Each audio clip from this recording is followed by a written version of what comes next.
For my family, Papa's homecoming from his many inspection trips around the Philippines was always an occasion to remember.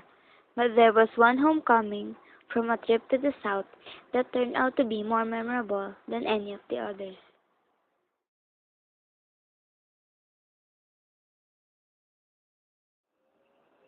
Papa was an engineer. He inspected new telegraph lines for the government.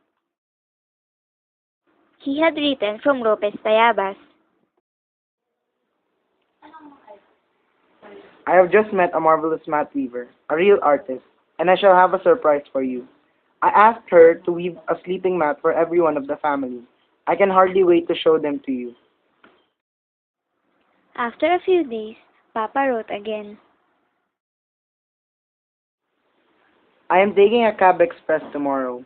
I have the mats with me. They are beautiful. I hope to be home to join you for dinner. I like the feel of mats. I like the smell of new mats. Oh, but these mats are different. They have our names woven into them. There's a different color for each of us. A mat was not something new to us. There was already one such mat in the house. It was one we seldom used, a mat older than any of us.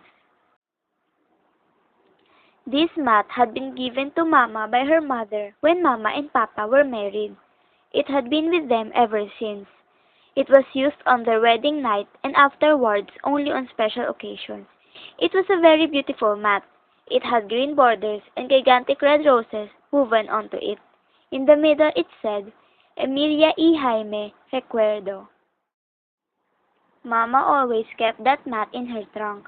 When any of us got sick, the mat was brought out and the sick child made to sleep on it.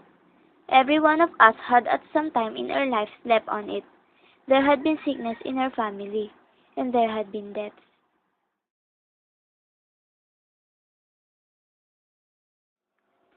That evening, Papa arrived. He had brought home a lot of fruits and a jar of preserved sweets.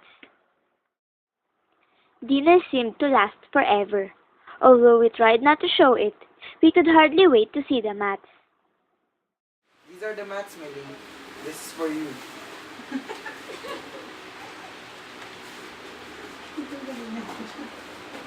Wow!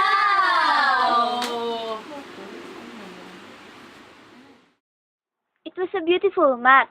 There was a name in the very center of it, Emilia. Interwoven into the large, green letters were flowers, Cadena de Amor. This is for you, Marcelina. Wow, thanks, Papa.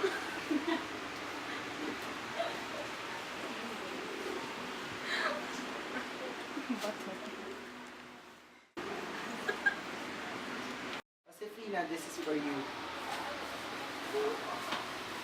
Victoria, this is for you. Susanna, this is for you.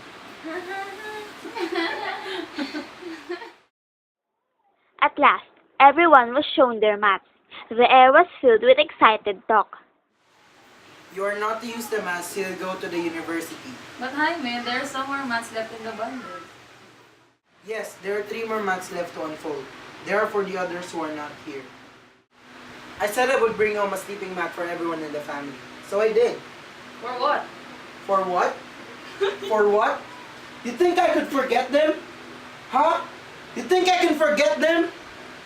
But I will not forget them. This is for you, Alfonso.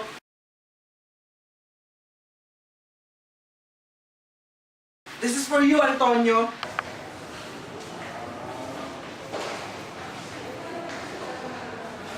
And this is for you, Jose.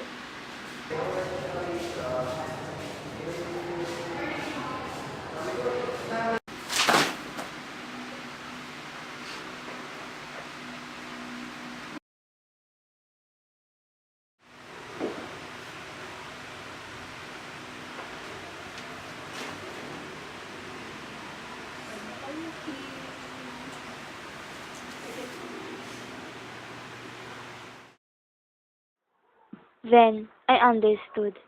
The mats were for my 3 brothers who died when they were still very young.